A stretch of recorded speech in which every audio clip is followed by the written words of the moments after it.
в осеннем старом парке городском. How is your webcomic going? I think you mentioned that a while ago. Here's the thing. I was working on a webcomic. It was made by the guy who I was just talking about. He's been working on it, and I've been writing chapters, and he's been drawing. But essentially, he can't exactly go at, this express speed, So he's been doing what he can, but obviously, don't expect like a hard deadline anytime soon. It kind of sucks, but that's how it is right now. His priorities come first, because he's got to get his living situation in a more stable place, and we can't really continue too actively unless he gets sorted out. But I have been working on other things, namely another webcomic. And I'm not sure if I should talk about it right now, because things are kind of in development. But I'm actually going to be kind of working with an artist who has a bit of a following, so I'll probably talk more about it when it comes out. Probably when it comes out, But I've been very busy with, also adulting. So, it's still in development. But, I think it's still in development, but it's not the highest priority right now. There's some other things I kind of want to talk about as far as things that I've been working on that aren't YouTube, but I think I'll get to them later because I think there's another question about it. Hey, can I collab on your next Pandemic Cast? I haven't done Pandemic Cast in a long time. A long time. I don't know, if you have some interesting topics, then maybe we can talk about it. Just join the Discord server if you haven't already, and we can talk it out. Talk about what we want to talk about, and then maybe it's not exactly my highest priority. We've kind of gotten to this point in the pandemic, or I've gotten to this point in the pandemic where just kind of talking about it makes me a tiny bit depressed. Just a little bit. Not exactly probably not exactly actual depression, but it kind of deflates my spirits just a tiny bit. Anyway, next question is from Poop Feast to 420. Where did you get your name from? So how rappers like Snoop Dogg kind of end everything in Izzle, for Rizzle, faux shizzle. That's kind of where it came from. Well, that's kind of where the Izzle part came from, and then the sm part came from my real name, which I do not divulge, at least not right now. I always think that I feel like I'm gonna commit some big crime, or I'm gonna end up in the news or something. My real life somehow is gonna end up in the news, and then I'm gonna be yeah, so I'm actually Smizzle, or Smizzle is actually this guy you've been hearing about on the news. I don't know. But anyway, next thing is from Nothing. How is your Japanese coming along? It seems like you were learning it at some point in your Lost Manga video. I've been really slacking on Japanese for a while. I have, some basic pronunciation things down. Hiragana, katakana. Some very basic kanji, I know I, which is love. Inochi, life. Tamashi, soul. Mi, I think me, eyes. And me, fruit. There's a few others, ichi, ni, san, those are easy to, 4, 5, 6, 7, 8, 9, 10, Anyways. Alright, Tartalu asks, do you read any comics? If so, do you think comics are better than manga? Yes, I do read comics. I haven't been reading them as actively as, I've been reading manga. I've been reading a lot of manga, especially lately. And I haven't been reading too many comics, to be quite honest. But one of my favorite comics of all time is Batman, The Long Halloween, and Spiderman Life Story. Those are two really good comics. The thing about Batman, The Long Halloween is that you don't really have to you can jump into it and not really know any Like, you don't have to know any of the previous like universe stuff. You don't have to know anything about like what he's been up to in the Justice League recently, or you know what was going on in the rest of the DC universe. You can just jump in, read The Long Halloween and its sequel Dark Victory. They're really good. Look at the art. Look at this art. It is so gorgeous and it's so unique, and I really like it.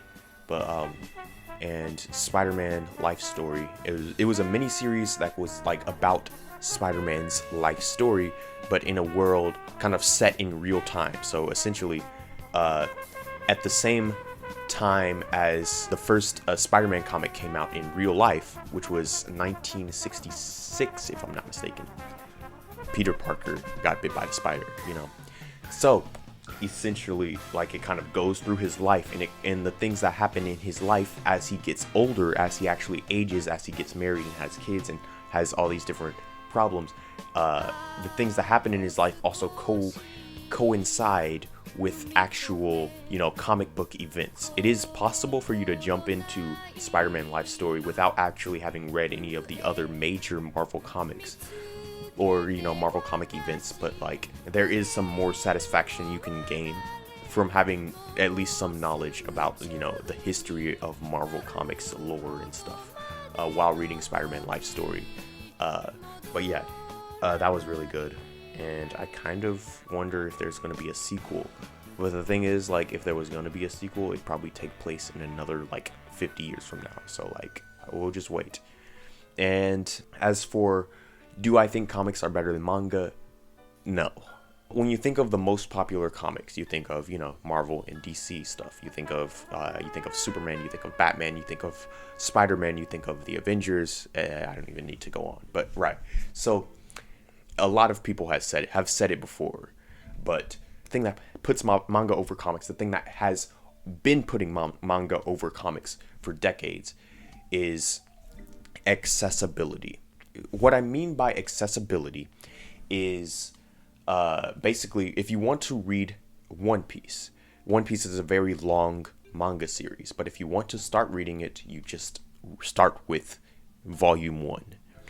And if you want to start reading Batman or Spider-Man, you need this whole guide on like what you actually need to read in order to read like the best or most essential Spider-Man comic books. And that is why, and it's kind of weird.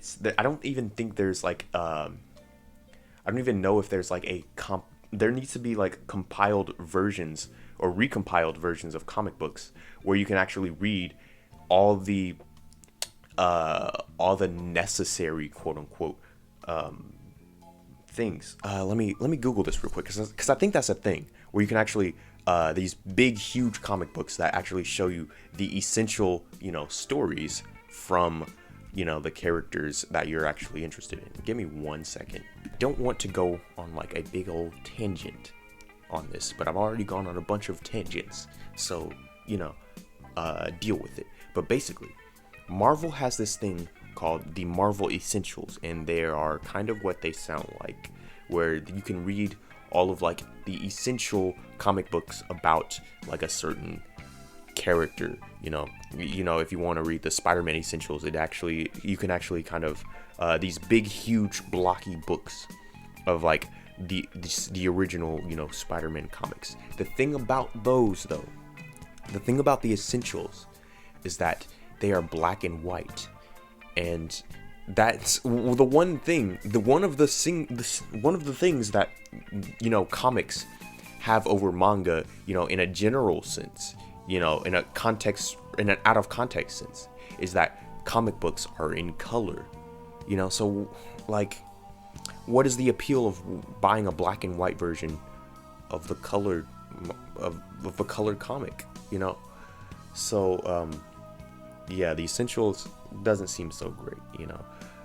They look cool, I guess, on a shelf, because I think that really thick comic books are really neat. You know, really thick comic books and manga are really neat, and like most of my manga collection are of really thick manga volumes. I have like the Viz Big version of Dragon Ball, and I have like the Berserk Deluxe Edition and the Shaman King Deluxe Edition, and, you know, the Uzumaki, you know, complete thing. But yeah, I really like thick mangas and comics, but like I don't like the essentials, you know.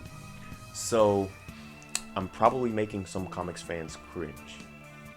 But like I am a comics fan. Like I like comics. I'm just not as into them. I like manga more than comics, but I do like comics. So Learned Elders of Timo asks, would you ever yeet your channel? I'm guessing yeet means like delete, right? So would I ever delete it? As far as like, I mean, I have no plans to delete it. You know, I have low-key been considering like, should I delete or like take down my videos to replace them with like copyright safe videos? Because like a lot of my videos have copyright claims on them, but they're not the same as copyright strikes. Basically, if a video has a copyright claim, then they can either like share revenue or they can just run ads on it and they'll get all the money. And I currently do not make money on YouTube. Despite, you know, the 1,000 subscribers, I'm still not eligible because I don't have enough watch minutes, and I'm completely fine with that. I'm completely fine with not making money on YouTube. I don't want it to be a career, like, really at all, you know. But I've been thinking about maybe if I really needed the money or something, or if I just really wanted the money, you know. I don't really know.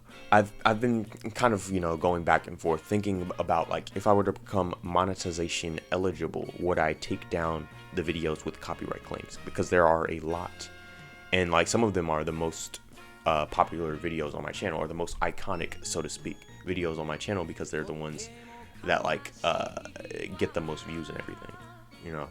But like, would I actually take them down so I can replace them with copyright safe ones? I don't know if that's allowed. There's no like it would just be weird, so I don't think I'll do it. Maybe like if I really wanted to do like monetized videos, then I would probably just make a whole new channel, and then like at that, but like how would I even go about it? There's probably just no way, you know. But yeah, no plans on yeeting my channel as of right now, like unless I can't even think of like a particular reason I would need to, you know.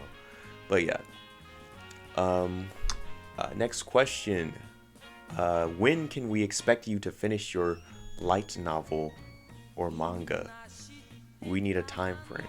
Alright. Shut up. Alright. Look. Alright. So in my Discord server, I come up with they know. If you're in my Discord server, then you know that I've been coming up with a lot of different story ideas, and some of these ideas I really think could be cool if I actually write them and everything. And I've actually mentioned to them, as you might have, you know, seen from the previous questions and stuff, I have been working on, you know, manga and stuff, webcomics and stuff, and I also either might have mentioned or I might have suggested that I was also maybe working on or considering working on like a light novel, or just a novel, or like a web novel or something. The thing about like those projects, all of them right now actually, is that like there's no set deadline for them. I'm doing other things right now. I'm working right now. I'm getting a house right now, you know. So like I gotta put those not on hold, but they're not the top of my priority. They're not on the top of my list of priorities, you know. So it's not like I'm not working on them at all. It's just that I'm not working on them very actively, you know. I kind of want to tell you guys about like what some of these stories are, but I kind of don't like doing that. I don't like telling a wide audience of people like story ideas and stuff like that. I would just much rather tell wide audiences of people my story ideas by actually just writing the story, by actually just presenting the story. You know, there's a few artists and stuff that I know. They have like all these OCs, and they have all these like characters and concepts and like lores and stuff that they've come up with, but they share them all in the form of like Twitter threads. And I'm like, it's like the stuff they come up with is actually really cool, but it's like, it's kind of lame. The fact that you decide you opt out of actually making your own comic or anything like that, and you decide instead to show a Twitter thread, it's just a little bit lame, to be completely frank. Like some of these ideas are just so good, but the fact that they decide not to actually make it into anything is just a little bit disappointing. Just a little bit disappointing, because you've literally got the potential. You're showing us that you have the potential, and instead of actually, doing anything with it, you're like,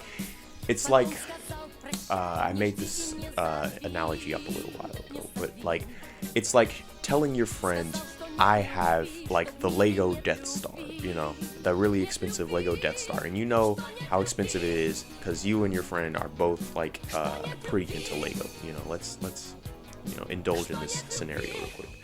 And so you decide you actually finally get the opportunity to go to your friend's house, and so that he can show you his Lego Death Star.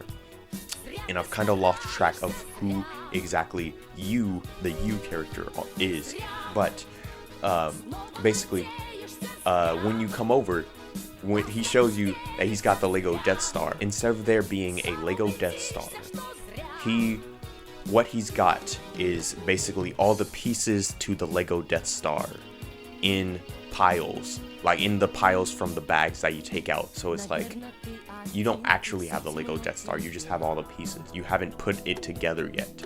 And like, you ask him, hey, are you inviting me to like put them together? And then he said, no, I'm just gonna show you the pieces and we're just gonna look at them together.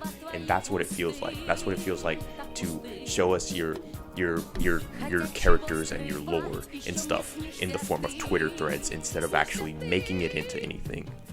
I've been wanting to kind of make a whole video about that, just trying to motivate people, to, for the lack of a better, way to put it, get off their asses, and just write, just create, actually create, in the way you actually envision it. Like when you create your characters and your concepts, you don't think of them in the form of Twitter threads, do you? You think of them in the form of scenes, right? So why not just do that? Why not just make them into scenes? You're just giving us the watered down version of what you see in your head. Like, wouldn't you want to show us that thing, like the way you see it in your head? So there's that. If you're really interested, join the Discord server. I'll maybe put a few more like drops of information, here and there.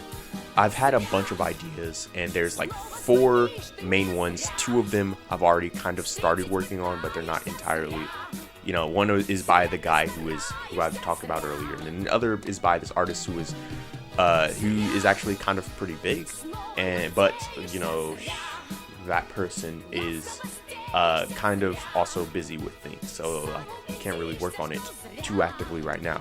And so the third idea, actually it's 5 in total, but the third idea is something I just came up almost on a whim, and I kind of want it to be made into a comic, but I'm fine with it being made into a web novel. I think I might just write the whole story out. And the fourth is something that I really want to make into like a really long thing, kind of like One Piece or something. If it needs to be that long, then I'll make it that long, and then there's a 5th thing that I also really want to get made, but I need an artist. Like, I really need an artist, and I don't really like begging people, to be my artist, or whatever. But like, I really think this one could be like, it's one of the more unique ideas I've come up with in a while, and I think it could have like really interesting things. But like, hopefully this doesn't come off as begging. But if you're kind of good at art and you've wanted to make a comic, and you want to like, if you wanted to make a comic, but you don't have ideas, I have some pretty interesting ideas, so maybe consider hitting me up. I don't know, but like this 5th idea, it needs to be a comic. It specifically cannot work if it isn't a comic. It's like if Bakuman was a book series instead of a manga, you know. It can't work as well as anything other than a manga, you know, because it's about manga. So why wouldn't you, you know, it's about like the manga industry, specifically the one in Shonen Jump, you know, so why wouldn't you make it a manga in Shonen Jump? That's the sort of story it is. It's a comic about a comic. That's all I'm gonna say, I guess. Alright, so Dale Kinder 42 asks a bunch of questions. First one he says is the scariest not traumatic experience. And I don't know. Give me 1 second to think about this. I think that one of my scariest experiences might have been recently. Like there was this one time where I didn't have a car, and so I was at work at the amusement park. It was one of the days where we weren't open, and so there's restaurants and stuff in the amusement park, and there's this place where employees can eat, but since it wasn't open, that place wasn't open. So I had to basically walk all the way to the nearest gas station, which was like a mile away, and it kind of sucked. I don't think it was a whole mile, but you know, it was pretty far. It was like a 25-minute walk. And anyway, there was this lady who asked me, she had a dog with her. She asked me if I had a light, you know, for a cigarette, and I did not. And then the dog just started running at me, like for no reason, like barking really loudly, you know. And like he got really close before like the lady was actually able to stop the dog. But like, yeah, it was kind of scary. The dog was pretty big. He was being really aggressive. He didn't bite me or anything. He didn't get close enough. And I backed up too, but you know, that was scary, I guess. There was another time where basically at the place I work, there are a bunch of geese, you know, and so they like to, you know, gather around at the amusement park where in places that they're not supposed to go. And so while we're cleaning and trying to make things look nice, you know, for when it opens, they're gathering around, and so sometimes we have to try to get them to get away, you know. So there was this one time where like I started like trying to shoo them away with this broom that I had, and like then they started getting all aggressive, you know. They started like doing this thing with their wings where they try to like intimidate you, and then they all walk towards me. I was honestly ready to swing, and I did actually. I swung at one of them, and then they all started like flying at me, and then I started running off. It was one of those like moments where like you could like record scratch and freeze frame and be like, yep, that's me. You're probably wondering how I got into this situation. So yeah, those are like the scariest, you know, non-traumatic moments I can think of like off the top of my head right now. There's probably been more, but you know, I don't feel like thinking right now. If you could do one drug with 0 negative consequences, what would it be? That's a really tough one. But I don't even know what all the drugs do. So like I would want to try all of them at least once, I think. If there's 0 consequences, right? And but yeah, if I had to pick one, maybe LSD, because like, you know, you see all these types of things and you see all these different worlds or something. That's what I've heard. You know, you get to meet like these deities and stuff. People talk about all these different things, so I'm kind of curious about what that's like, you know. And then opinion on e-girls. I mean, they're there, you know. They're not like I don't really care too much, you know. They are kind of attractive sometimes, and I'm not like one of the people who like donate or like simp for them or whatever, you know. I don't really care about them too much, you know. They don't bother me. I don't really interact with them, so it's whatever. What do you think it means to live a good life or be a good person? This is like a really deep question that you just kind of threw on me, but I think to live a good life would be to experience everything you want. To be a good person would be to like help other people, you know, be happy, give people the things they need, you know, help other people get the things they need, you know. I think it's a very basic, you know, definition, but to live a good life is to have everything you need, to live with no major desires, you know. And then to be a good person would be to help other people achieve those desires that they want, you know. This question is from Robot500. It says, I hope I'm not too late, but I just wanted to know if you've got helpful video editing resources. like a channel or site you rely on. Unless you got your editing skills from trial and error, which is also fine. Maybe drop some quick tips for how to improve one's talent and make it more engaging. So yeah, I kind of did get a lot of like what I know now from trial and error, but also at the same time, like what I would suggest, or what I would say that I did, I guess, is like kind of pay attention to what some of your favorite YouTube channels do with their editing, and then see if maybe you can try to mimic that.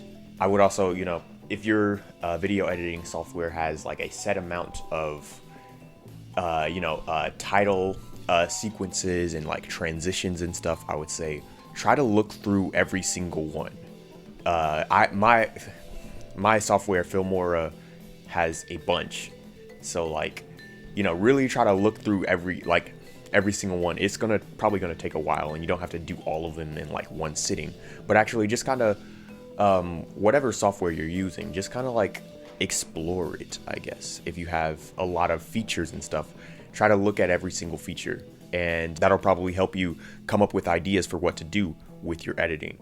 One example of getting to know your software would be this black and white transition thing that I've done in a few of my videos, where like there's this blocky transition where it goes straight from black to white, and then my channel, my icon goes from white to black.